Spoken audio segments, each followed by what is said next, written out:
Setelah menentukan ladang yang akan diubah menjadi perkebunan kopi, langkah selanjutnya yang harus petani lakukan adalah membajak ladang kopi dan meratakan tanah serta menata media tanam.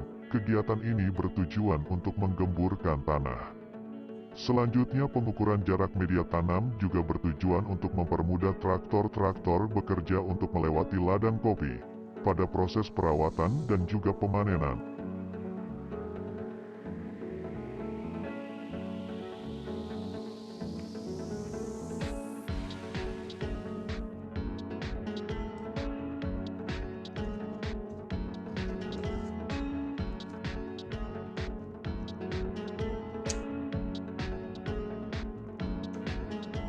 Sementara itu, pada divisi pembibitan benih pohon kopi, mereka telah melakukan berbagai tahapan pemilihan untuk menghasilkan bibit kopi terbaik. Bibit kopi ini telah memenuhi kriteria, diantaranya diambil dari indukan kopi yang sehat dan terbebas dari hama penyakit dan juga memiliki ciri batang pendek, bentuk tajuk yang bagus, serta berbuah lebat.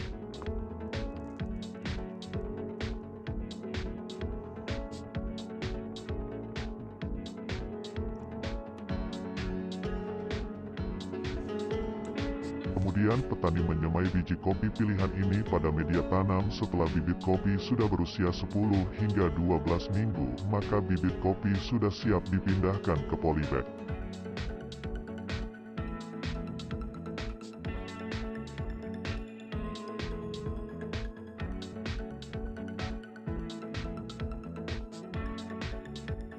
Setelah ladang selesai dibajak dan bibit sudah berumur 4 hingga 5 bulan, penanaman bibit kopi siap dilakukan.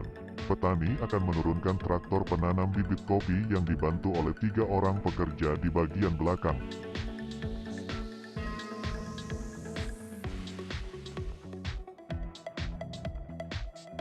Traktor ini akan membuat lubang dengan kedalaman 15 cm dan menjatuhkan bibit pohon kopi ke dalamnya. Jarak tanaman kopi ini diatur oleh sistem sekitar setengah meter.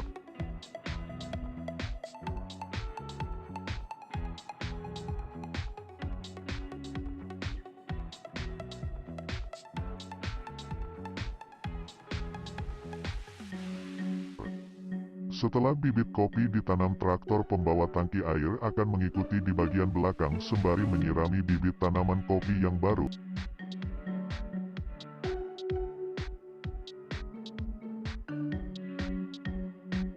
Selama masa pertumbuhan bibit kopi ini, petani akan membersihkan gulma di sekitar tanaman kopi dengan traktor mowing dan juga traktor penggarap untuk membalik struktur tanah di sekitar pangkal tanaman. Kemudian pemupukan tanaman kopi akan dilakukan secara rutin dengan menggunakan pupuk kompos atau pupuk kandang untuk keberlanjutan kesuburan tanah.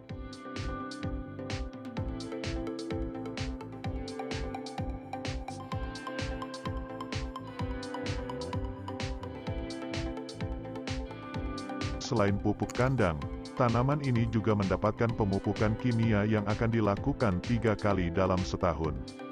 Selain pupuk kompos dan pupuk kimia, petani di Brazil juga mengaplikasikan batu kapur industri selama masa pertumbuhan tanaman kopi. Dengan pemberian takaran yang tepat sesuai dengan kondisi tanah, terbukti dapat meningkatkan hasil kopi dan keuntungan ekonomi lebih dari 40%.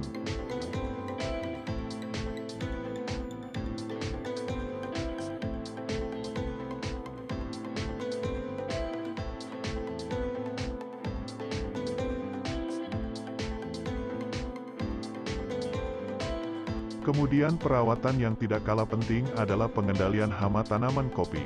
Hama yang sering menyerang tanaman kopi adalah penggerek buah kopi, kutu hijau, dan karat daun. Pengendalian yang biasa dilakukan petani akan menurunkan traktor penyemprot untuk mengendalikan hama dengan insektisida maupun fungisida sesuai jenis hama yang menyerang. Ketika tanaman sudah berumur 3 hingga 4 tahun, maka petani akan melakukan pemangkasan tajuk kopi. Tujuan dari pemangkasan tajuk sendiri yaitu mencegah pohon tumbuh terlalu tinggi. Pemangkasan dilakukan 10 hingga 40 cm dari bagian pucuk. Selain melakukan pemangkasan bagian pucuk, petani juga akan melakukan pemangkasan pada ranting yang rusak kering, dan beberapa tunas yang tumbuh. Pemangkasan pada kopi ini bisa dilakukan selama 3 bulan sekali sebelum musim berbunga. Tanaman kopi sudah bisa dipanen ketika berumur 2,5 hingga 3 tahun. Rata-rata budidaya kopi Arabica dapat menghasilkan panen sebanyak setengah kilogram hingga 1 kilo biji kopi per batangnya. Bagi pertanian modern seperti ini, biasanya proses pemanenannya akan menunggu hingga biji-biji kopi ini mencapai 70% bagian sudah matang baru kemudian traktor pemanen ini diturunkan di Prinsip kerja dari traktor pemanen ini hampir menyerupai traktor pemanenan buah zaitun, di mana pada bagian tengah traktor berisi kawat-kawat besi yang akan menggoyangkan pohon kopi sehingga menjatuhkan kopi-kopi yang sudah tua. Namun karena kekuatan dari traktor ini juga tidak jarang beberapa biji kopi muda akan ikut masuk tercampur dengan biji kopi yang tua. Pemanenan dengan mesin seperti ini dapat menghemat waktu dan memangkas ongkos pekerja lebih banyak. Namun tidak dapat menghasilkan kopi pilihan yang benar-benar tua.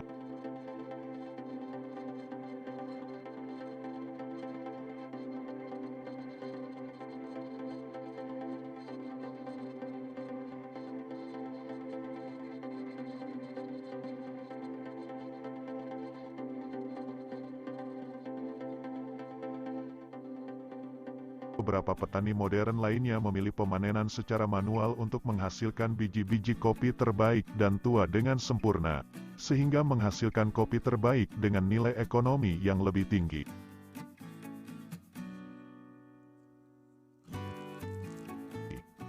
Pemanenan biji kopi secara tradisional dapat dilakukan sebanyak 3 kali dalam 1 bulan, dengan rotasi 12 hari sekali. Ciri-ciri dari buah kopi yang sudah bisa dipanen yaitu buahnya sudah matang dan berubah warna, menjadi merah tua. Buah-buah kopi yang terkumpul ini masih memerlukan waktu dan proses yang panjang sebelum akhirnya dapat kalian nikmati di rumah. Beberapa proses yang harus dilalui setelah proses pemanenan adalah penjemuran, penyangraian, hingga akhirnya dapat kalian nikmati. Setiap proses tersebut akan mempengaruhi aroma dan cita rasa kopi di lidah kalian. Proses pengolahan kopi selama di kebun menentukan kualitas kopi sebesar 60%, kemudian 40% lainnya dipengaruhi oleh proses pengolahan pasca panen. Salah satu proses pengolahan yang cukup penting adalah memisahkan biji kopi dari dagingnya. Metode yang digunakan untuk memisahkan biji kopi pun banyak variasinya. Ada 5 metode pemisahan biji tapi dari daging buah kopi, namun pada kali ini kita akan membahas secara singkat 2 cara saja, yaitu natural process atau proses kering dan juga honey process.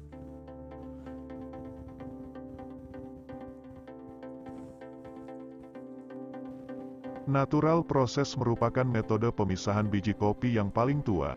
Sesuai dengan namanya, proses ini tidak melibatkan mesin. Buah kopi yang sudah melewati proses penyortiran sesuai kualitasnya akan melalui proses pengeringan atau penjemuran di bawah matahari langsung. Beberapa petani kopi terkadang menjemurnya pada permukaan berpori, seperti anyaman bambu atau semacamnya, sehingga memberikan aliran udara mengalir di bawahnya. Buah kopi yang dijemur ini tidak dikupas terlebih dahulu, melainkan dijemur bersama kulit dan daging buahnya. Selama proses ini berlangsung, buah kopi harus dibolak-balik secara berkala untuk mendapatkan hasil pengeringan yang merata dan menghindari pembusukan. Sesuai dengan namanya, proses ini membuat buah kopi mengalami fermentasi secara alami dan terkelupas dengan sendirinya. Metode ini akan menghasilkan rasa buah-buahan, bukan hanya cita rasa pahit atau asam.